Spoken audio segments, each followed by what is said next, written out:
This is Delhi. Please stand by for our next program. This is All India Radio.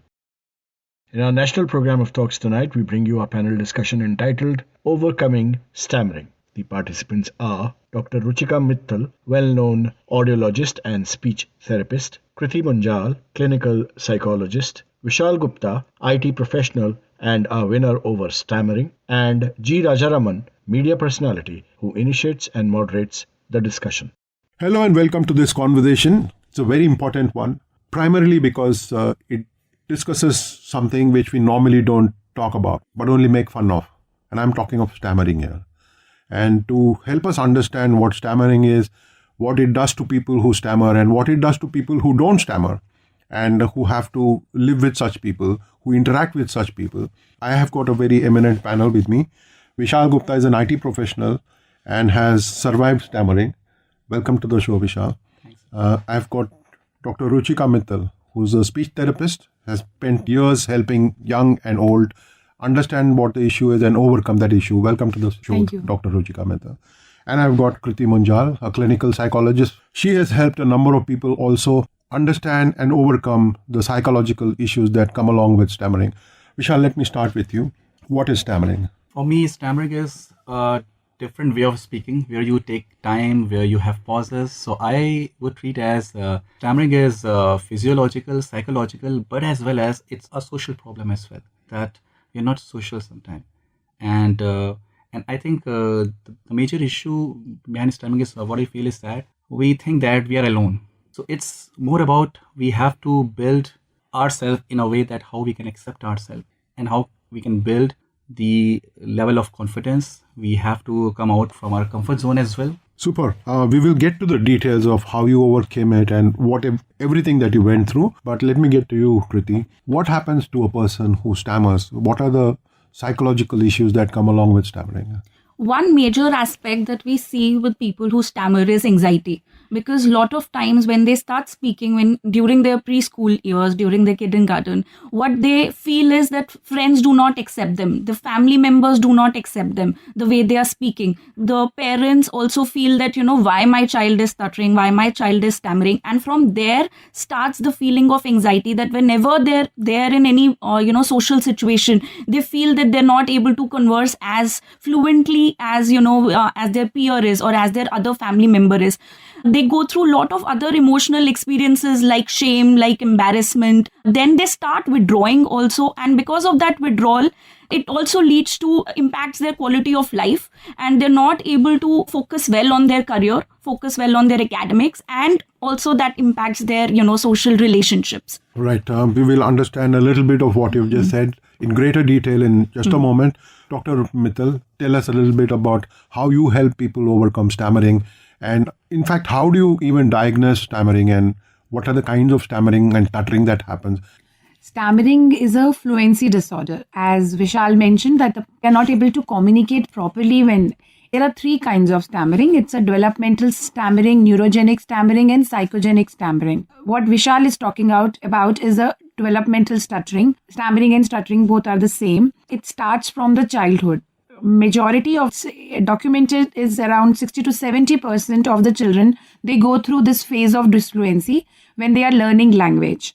They have a lot of thoughts in their mind and they do not have adequate vocabulary. So there is a mismatch and they stammer. But majority of them, they overcome this stammering and they become fluent.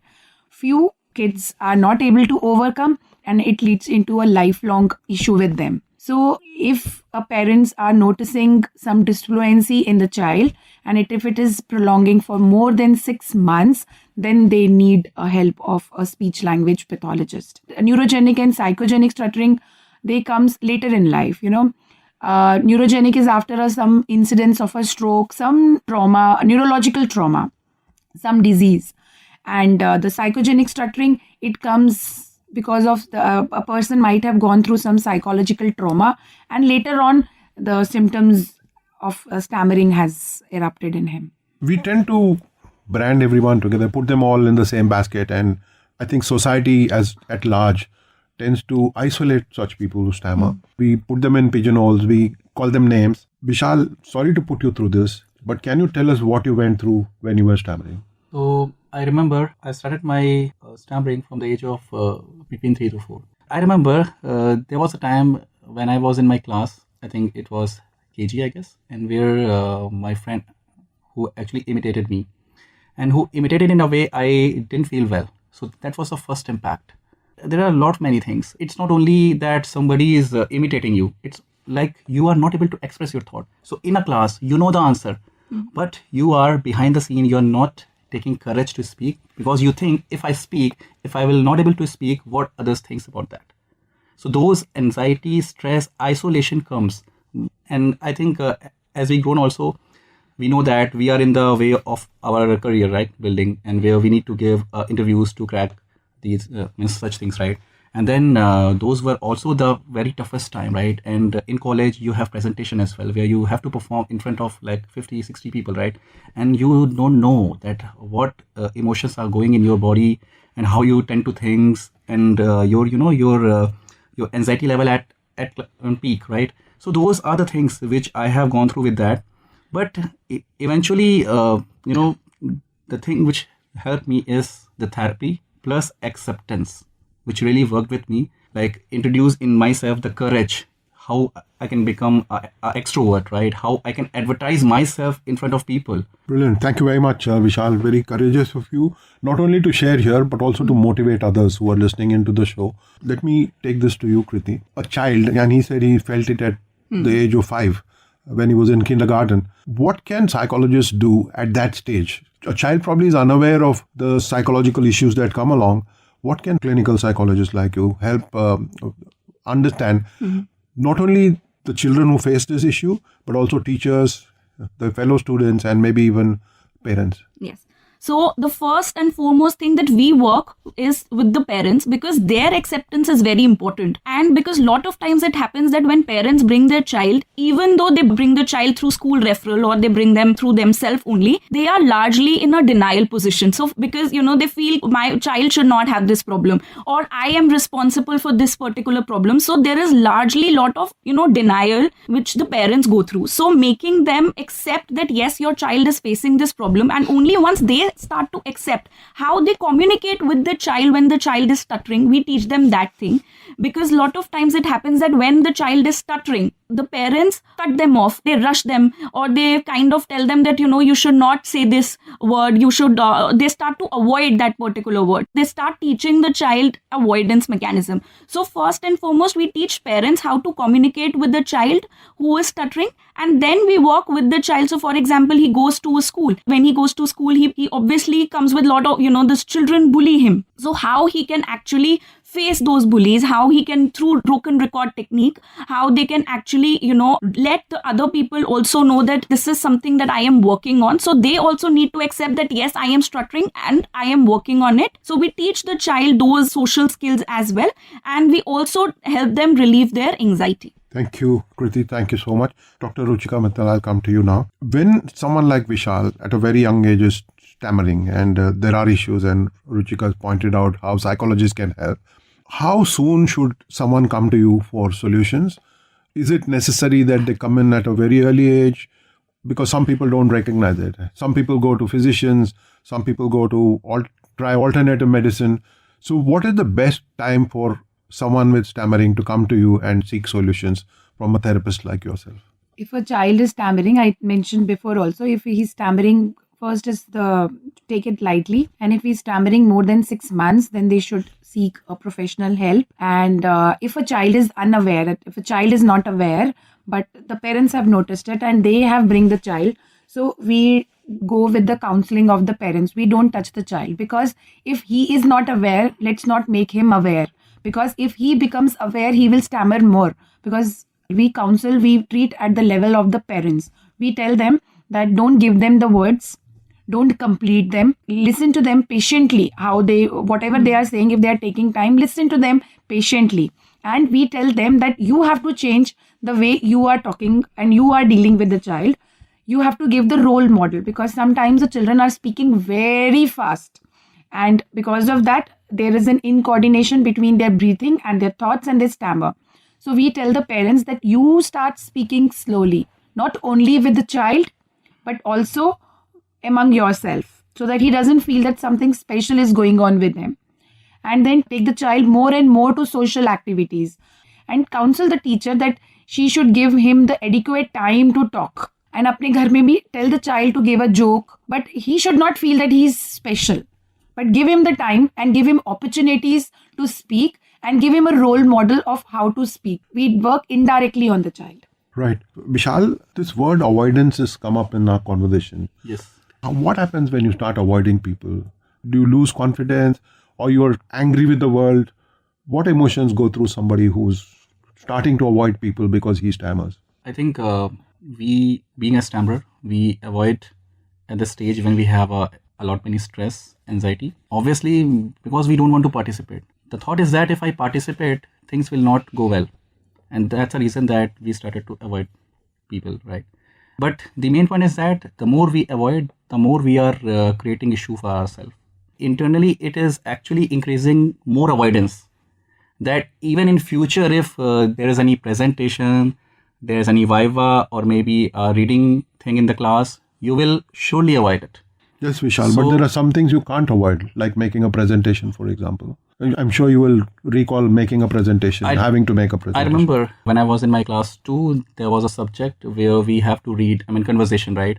And where when my turn came, I went to that thing. And then when I spoke, I couldn't able to speak. So my ma'am was not happy. She actually, beaten me. 10 years back, 15 years back, it was very bad. Nobody is actually able to understand what we are doing. And they also don't want to understand as well. So these two aspects were there at that time. So those were the things which was very negative. And when you grew up, Yep. when you did college, when you got to college, did you have to make presentation? Were you confident by that time? I remember when I done my therapy in 2012, I done it for 3 months and it was very successful because I learned that how I can speak slow. At that time, actually, I used to speak very fast. So I learned that how you can prolong the words. Things were nice. But after my therapy, when I again come to the real world means where I was an opportunity where I need to talk to high authority people. Again, the problem came. Then what was the issue? Issue was the foundation, right? So with therapy, I think it's also important that how we accept ourselves. So then I eventually learned that how these acceptance will work with me. Dr. Mittal, I'll come to you. Is it easy for you to provide therapy to someone like that who's been through some trauma? Is it easy for you or does it become very difficult because the mind of the stammerer is made up saying that, okay, the whole world is ganging up against me? See, there the counseling plays a role. We explain to them that disfluencies are there everywhere. With avoidance comes the fear. When the fear comes, then you are going to the next level of stammering because you are developing the secondary habits like, tapping of the foot, flipping of the hands or eye blinking, something or the other you are developing. You are going to the next level of stammering. The more you avoid, fear will develop and then these features and then you are going to the next level.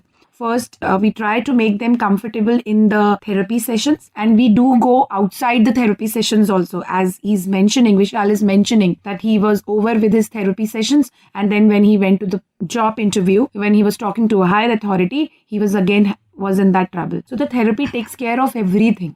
We tell them that now you are comfortable, now let's make a hierarchy where you are finding most difficult situations are. So we go step by step with them and we help them and discuss with them that how we can put these techniques into the outside world. Right. Kriti, when teachers rap kids on the knuckles for not being able to speak fluently, it must be very tough for even psychologists to offer help. Tell us from your own experience of dealing with a number of such children, what is the common factor and how is it that we can get society to avoid doing what it is doing at this point of time so that we don't face such issues in the future? I think first thing which is very important is awareness. Even today, I think a lot of people are not aware that stammering is just it is not because the person is anxious or the person can control it, which is why, he's doing it. So it's very important because teachers or sometimes even people feel that, they will be able to control it. If they are stammering, that means that the child is nervous, and which is one of the reason that the teachers feel that, they can probably push the child, and after reinforcing the child might start speaking. Second, the teachers also have that lack of patience in them, because of which they also indulge in negative reinforcement with the child and indulge in punishment also. There is a sense of responsibility that they feel that if my student is stammering, that means that I am not a good teacher. Because of from there also, I think teachers punish the children.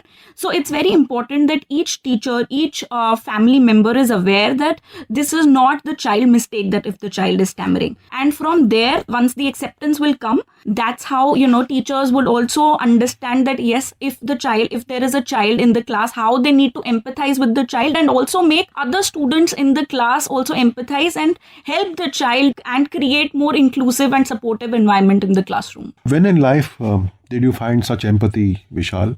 When did you find people being sensitive to what you're going through and how you're dealing with it? I think after my college, to be frank, because till the college things were not really well, and I think the magic which I got is from TISA, which is the Indian Stammering Association. I wasn't aware with TISA actually, because I was the only one who have this curse. At that time, I was treating and saying that this is a curse, right? So, but eventually when I joined TISA, I saw that 15 people in the meeting. So actually TISA is based on self-help organization, right? We have a meeting on every Sunday in the CP, right? So first time when I saw, my first positivity came from that meeting is that I'm not alone. And when I joined that meeting twice, thrice, they have, talking about acceptance. I wasn't able to understand, because at that time I was thinking that the only aim for me is to be fluent, is to be cured this stammering. But when I just joined the meeting, I understand people who are working in, and they are stammering, but they have no problem at all. They are living their life normal, like normal people.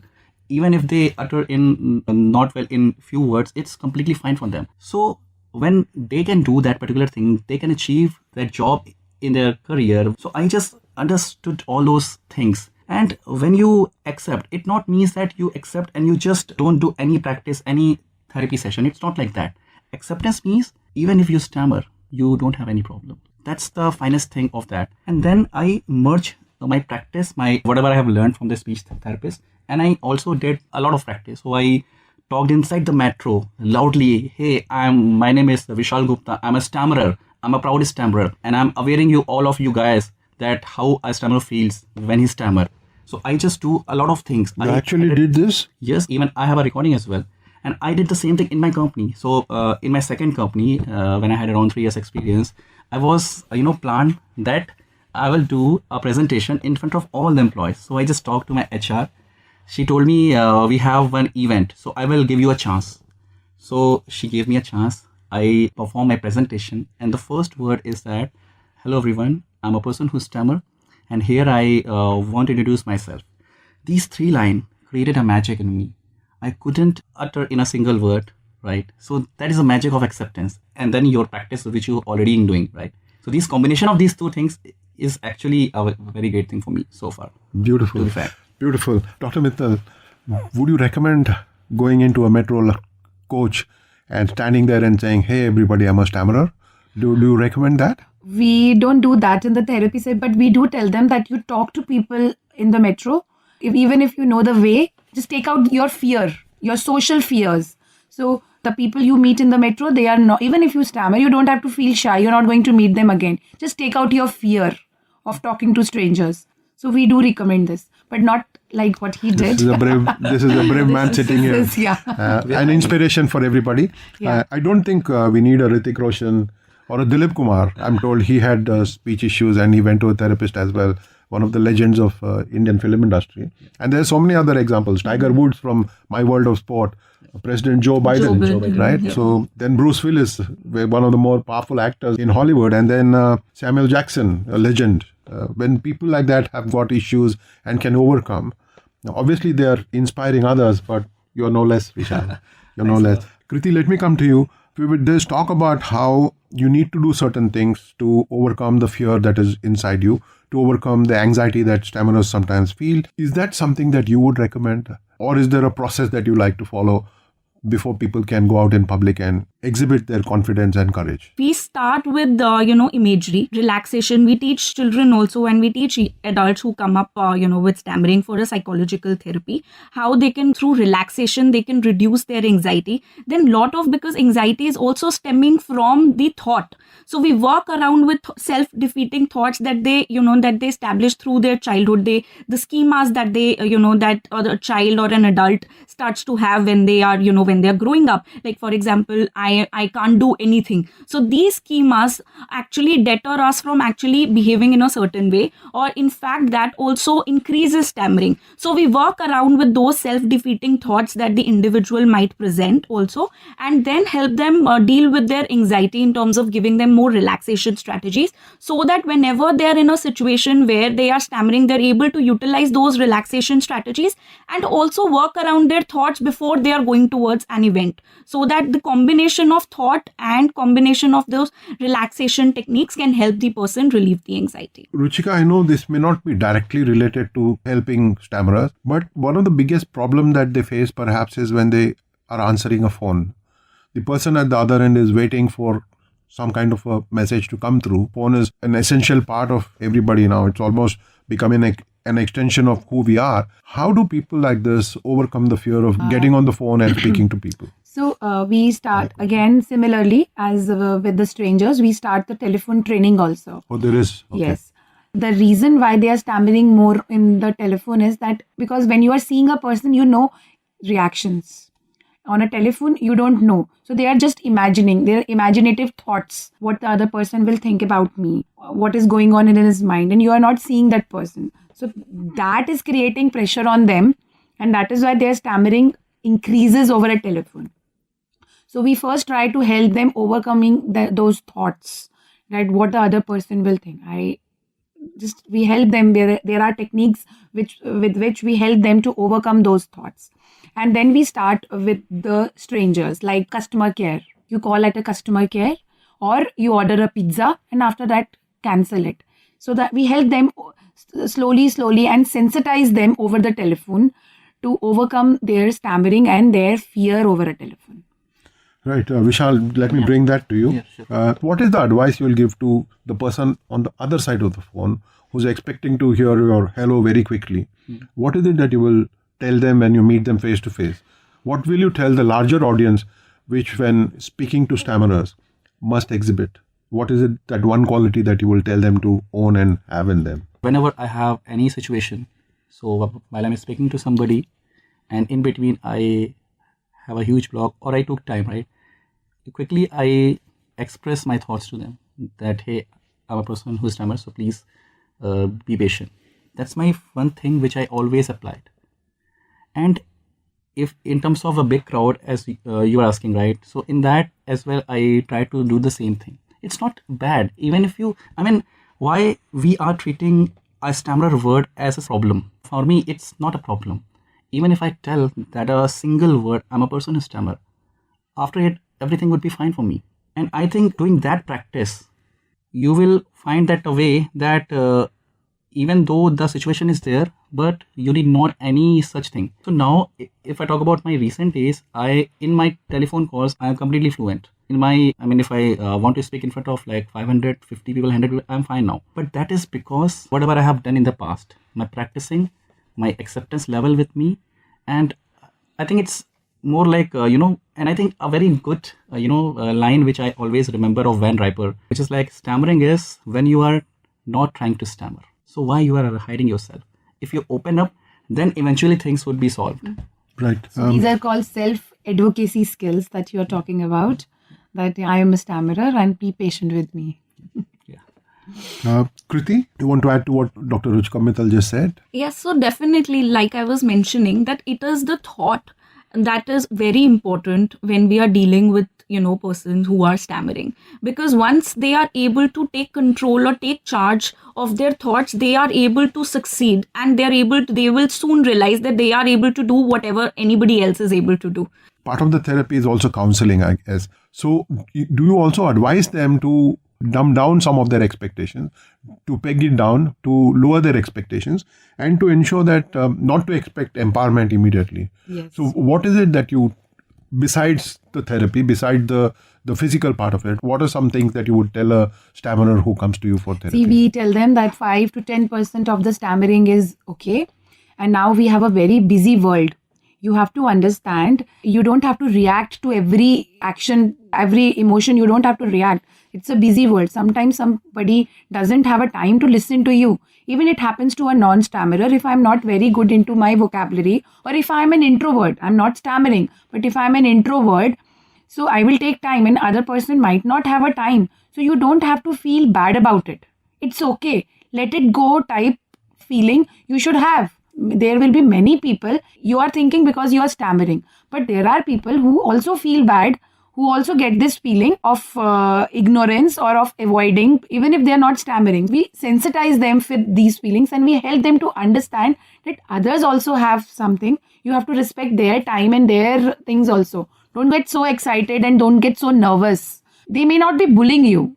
You are in a hurry, you have a time limitation and you want somebody to speak very fast. I say to my son also sometimes, speak very fast, I don't have a time. He has a lot of stories to tell me when he comes back to home. But that is not bullying. So they also have to understand that it's okay and let it go feeling. Yes, Kriti. I wanted to add certain thing here that in our research it was shown that listeners who are actually listening to person who stammer also tends to show reduced heart rate and also has also faces hyperarousal when they're dealing with person who's stammering. So because of that hyperarousal, certain times they also tend to react in a way which in fact reduces the chance that the stammerer would actually the person who's stammering would actually engage in the conversation, because their emotional reaction is going to be negative. So a person who is stammering also needs to understand that the other person who is a listener might be also going through certain emotional reaction because of the hyperarousal stage that they are also in.